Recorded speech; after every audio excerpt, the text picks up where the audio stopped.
Repetition is critical in this process. Whether you're talking about formal meditation or whether you're talking about informal meditation where you're practicing resting as awareness as many times as possible during the day. In both cases, there's repetition, right? If you look at your life in terms of your conditioning and everything you learned to consider reality, what reality is, came about through repetition, didn't it? Yeah, you had to keep, even your name, you know, your parents had to keep saying your name to you until you knew your name and you didn't have to remember it. Even where you lived when you were a kid, right? I remember when my stepson was a little kid, when we'd go anywhere in the car, he would say, "Do you know how to get back?" Right? Because he hadn't yet learned to know where he lived and felt comfortable that he could get home, right? And in the same way, now, you know, the idea of not knowing where you live seems silly to us. I mean, you know, that's so obvious, it's ridiculous, right? The same thing will be true about your experiencing the natural state. If you repeat it as many times as possible under all circumstances. That's one of the reasons why the last two videos that I put up are important. Because I am now talking about the idea that formal meditation is now, I want you to understand formal meditation differently than you may have understood it before, and differently than it is taught in a lot of cases, in a lot of situations. In a lot of cases, in a lot of situations, and in my own understanding when I was a beginner, I thought formal meditation was the practice. You do that practice. You practice formal meditation, you do it sitting in a posture, you do it for a set amount of time, you do it in an environment that is conducive, you know, to being able to experience it. And you keep practicing that. And eventually, through practicing that consistently over time, right, you will naturally, in the course of your everyday life, it will start to occur to you to notice awareness, okay? And that's not true. I mean, that's not true. That's true, okay? But the reason that the other part is something that I think is important, and it turns out that in many of the teachings, the other part was actually part of the teachings. But when meditation became the vehicle, became the primary vehicle, which is what the case was in Zen, right? The word Zen means meditation. Now, so Zazen, the Zen tradition is the tradition of practicing meditation as a practice that can allow you to begin to experience the truth. You can begin to experience the natural state, your true nature. However, if you look at the history of the tradition of Zen, right? The way the history of the tradition of Zen took place was that originally it was for people to go to a monastery and practice Zen, which meant that you were practicing all the time, not just once a day, not just for a brief period of time.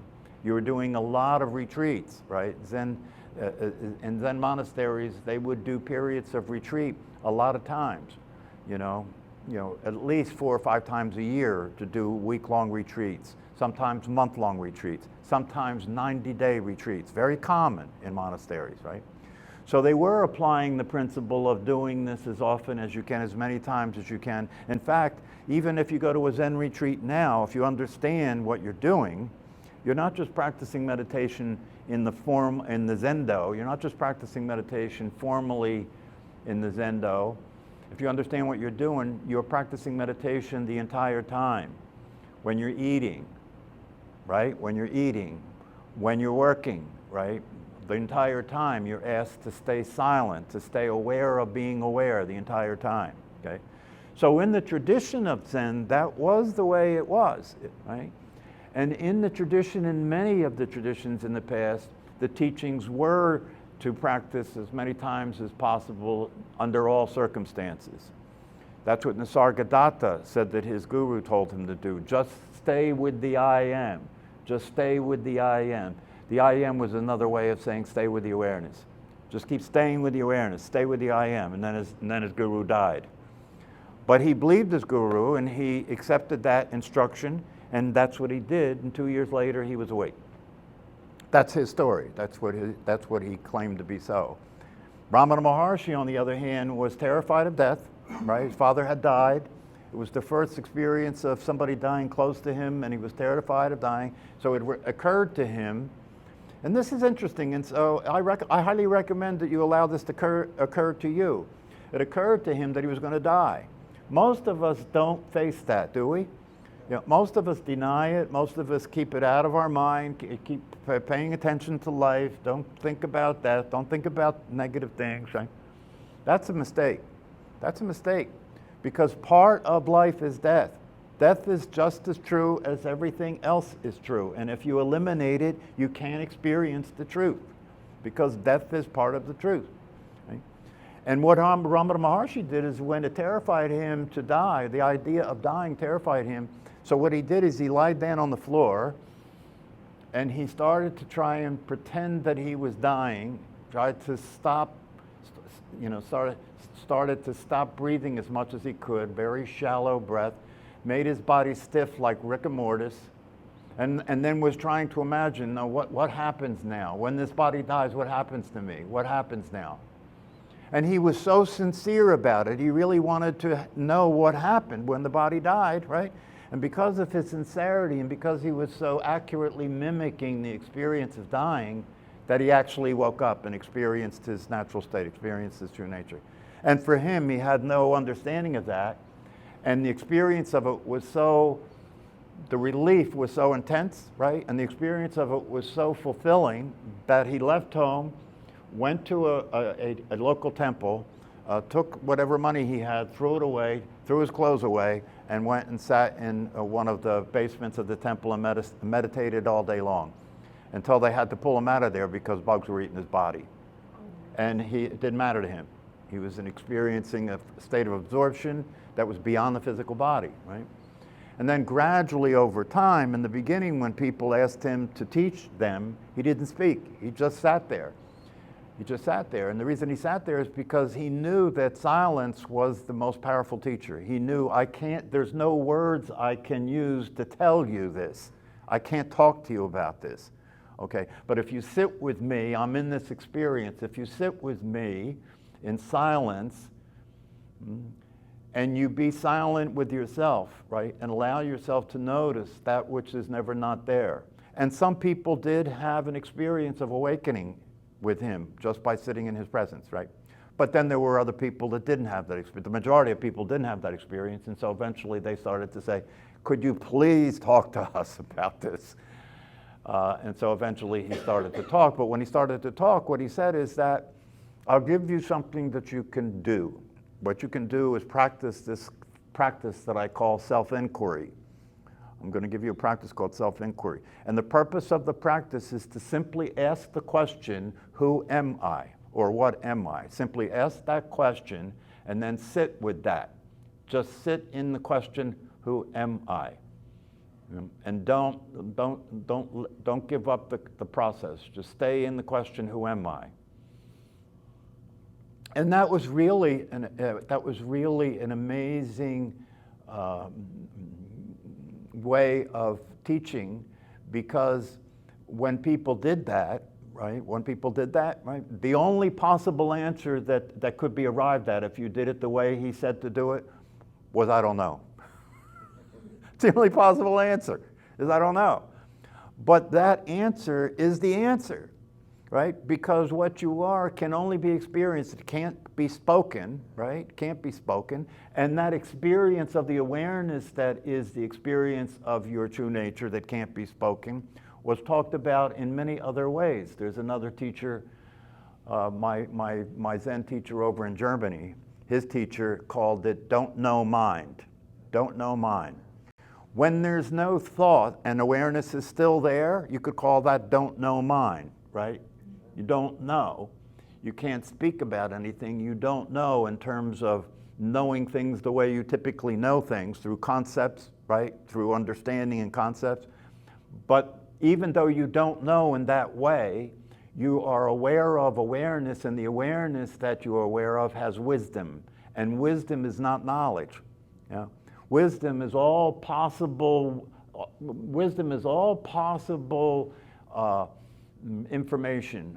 Wisdom is all possible knowing, but it's not knowledge. Right?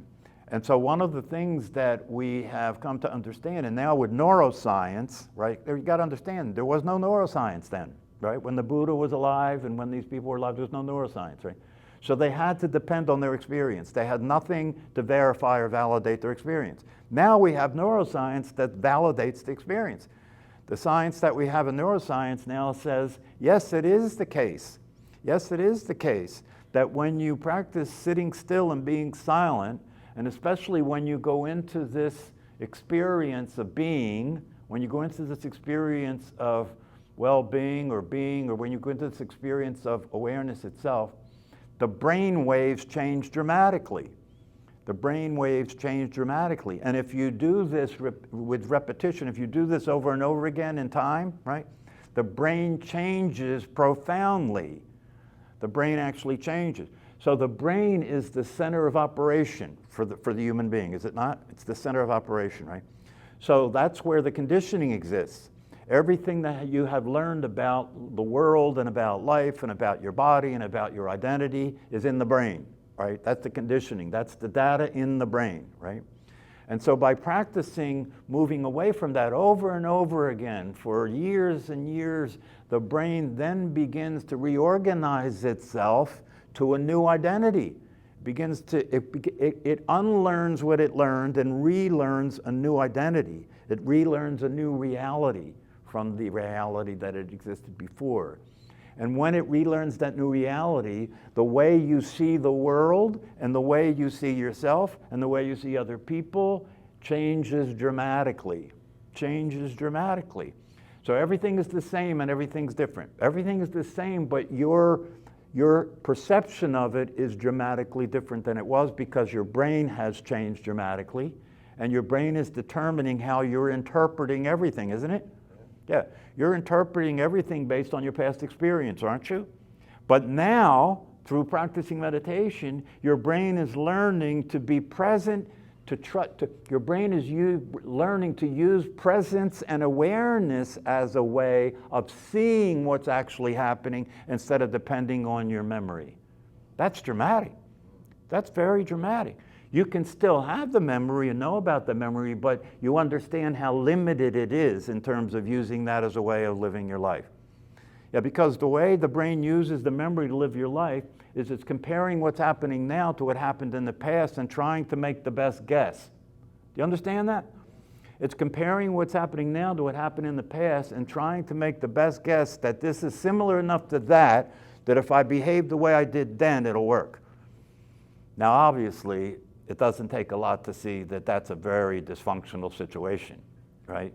Because the present is not the past. The woman that you're out on a date with is not your mother.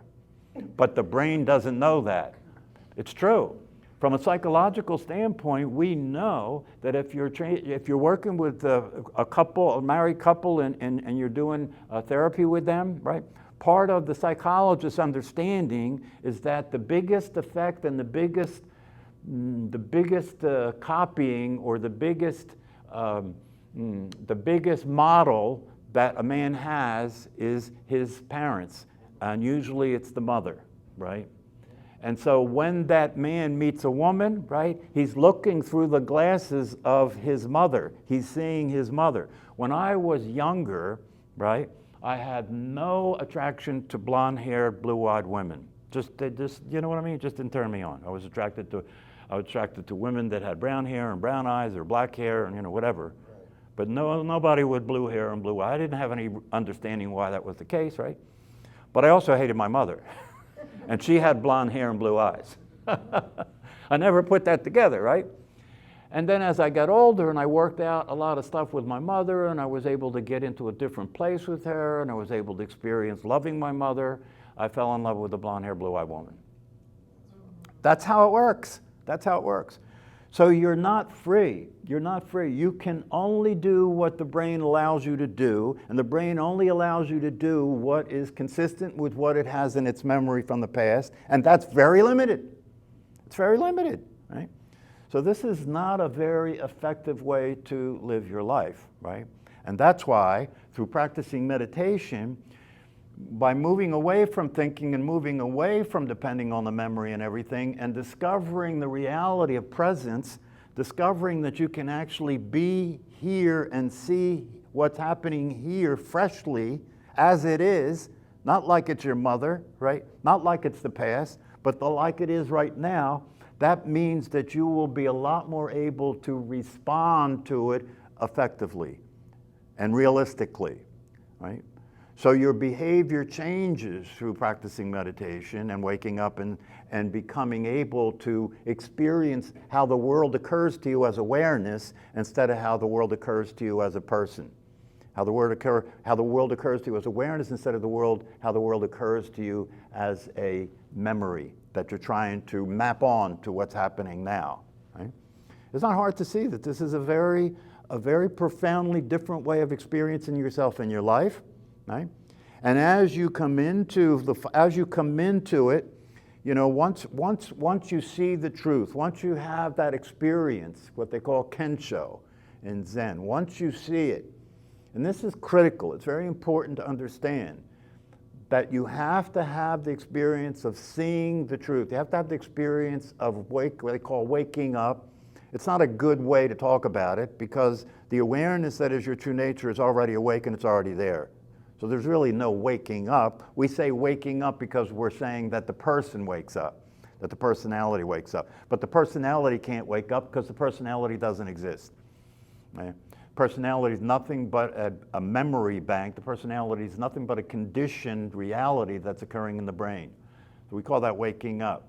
And that may be one of the reasons why it's difficult for people, because they think as a person, I have to change, I have to wake up, I have to come out of being in a sleep state and wake up.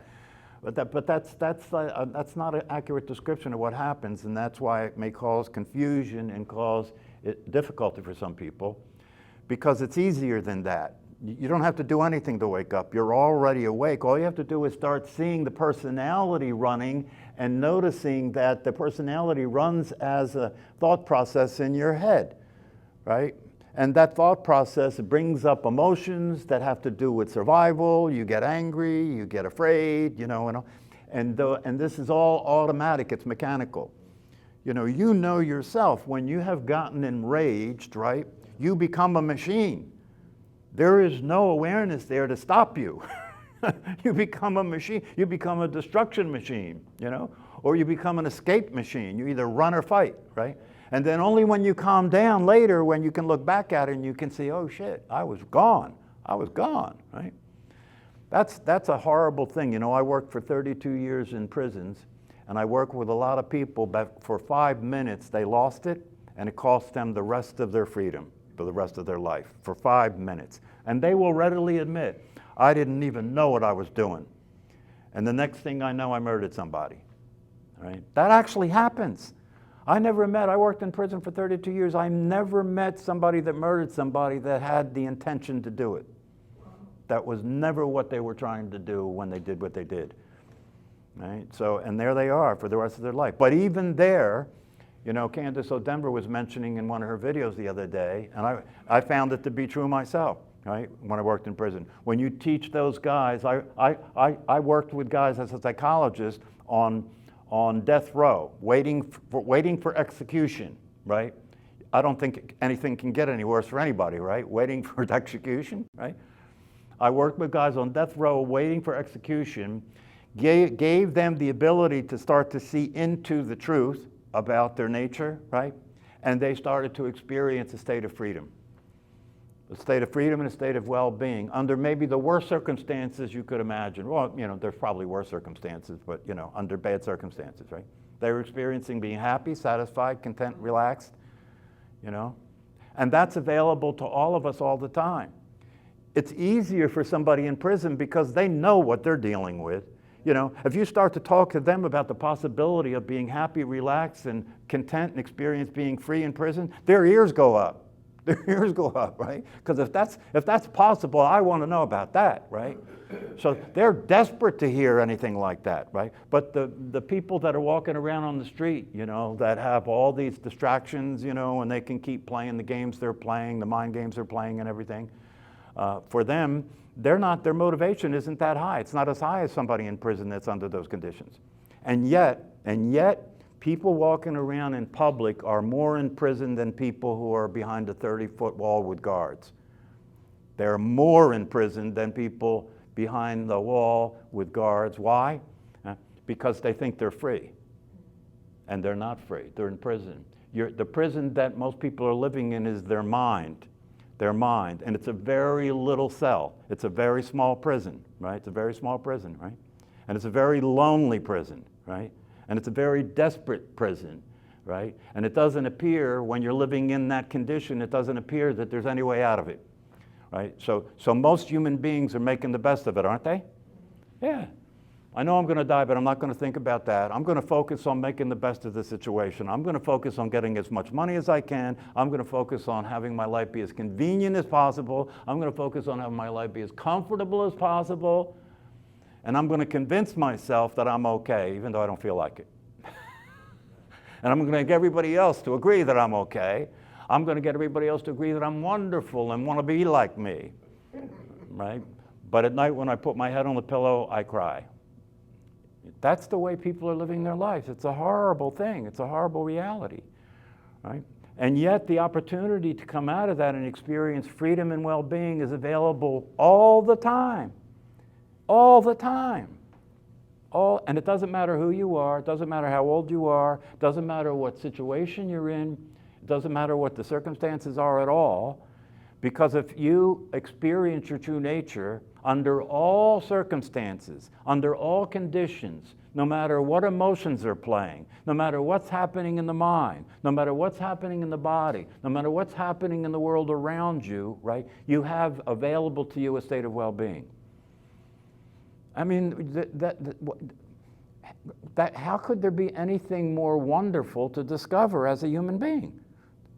The possibility of having available to you the experience you've been working for all your life, right? And you don't have to do anything.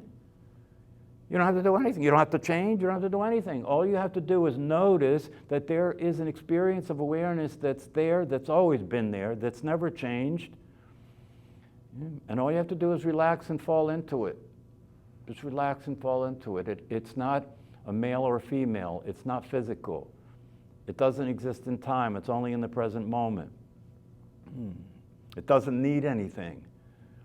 It doesn't want anything. It's not trying to get anywhere. It didn't come from anywhere. It just is. And in this isness, the experiential isness of awareness is this state of satisfaction that is uncomparable to anything. Uncomparable to anything. And it's just like the Course in Miracles says, when you have this experience, you see the truth. What is the truth? Right? What is real cannot be threatened. You are real.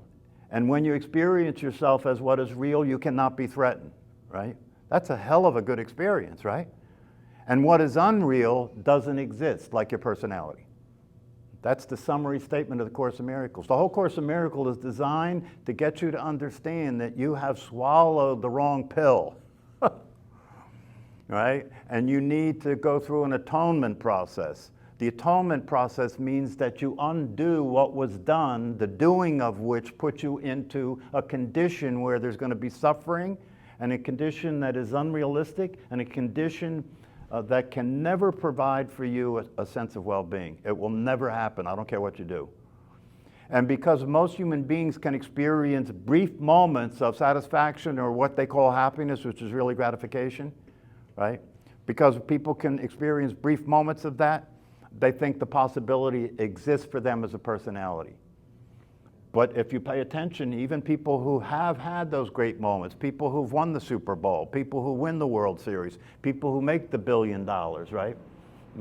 They may have moments of that, just like all the rest of us do, you know, self-actualization. We all have peak experiences from time to time in our life, right?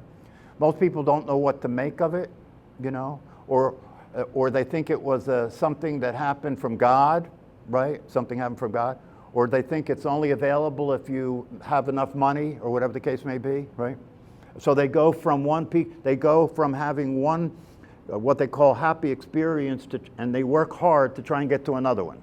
Right? That's as good as it gets. That's as good as it gets. And then in the end, right, old age, sickness, and death. So, but these teachings and practices offer us all a way out of that whole situation. So you can just relax and experience enjoying being alive. You know, people get all caught up in the idea of thinking that it's very important to find out what's the purpose of life. If I can understand what the purpose of life is, then my life will be fulfilled.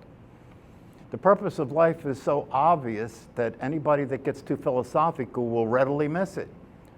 It's obvious, the purpose of life. We all know the purpose of life if we're going to really simplify it and look, right? The purpose of life is to be alive as a human being in a human life and be happy, right? I mean, what else do you want? If that happened, wouldn't you be fulfilled? Yeah, well, it can happen anytime you're ready for it to happen, but you have to first deal with this condition up here that's in the way called thinking. Right?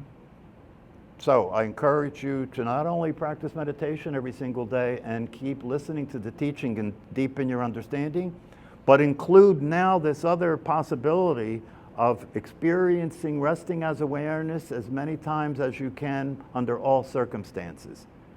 Because if you do that, I mean, you can use formal meditation, you know, to really get good at it and use it as kind of a preparation for the real practice. The real practice is life, right? But then when you get good enough and you get a taste out of doing that, then you want to go into the real practice, which is doing this 24 hours a day. Now you may think, oh, what do you mean doing it 24 hours a day? That's like a job. I don't want to have to feel like I have to do this 24 hours a day. No. You're only doing this 24 hours a day until it gets to the point where you're able to experience the naturalness of it without having to practice. And when you experience the naturalness of it, practice is unnecessary. You may sit in meditation once in a while because you like the way it feels to be absorbed into the awareness, right? But practice isn't necessary. Meditation itself isn't necessary. The only reason it's necessary is because you're starting the process of coming into the natural state from a very unnatural state. So you have to practice something repeatedly to come out of that, right? But it's not that the meditation is causing the awareness. The awareness is always there. That's why it's called the natural state. It's that way before anything. It's natural. Okay, unless anybody has any questions, I'll let you go back to your life.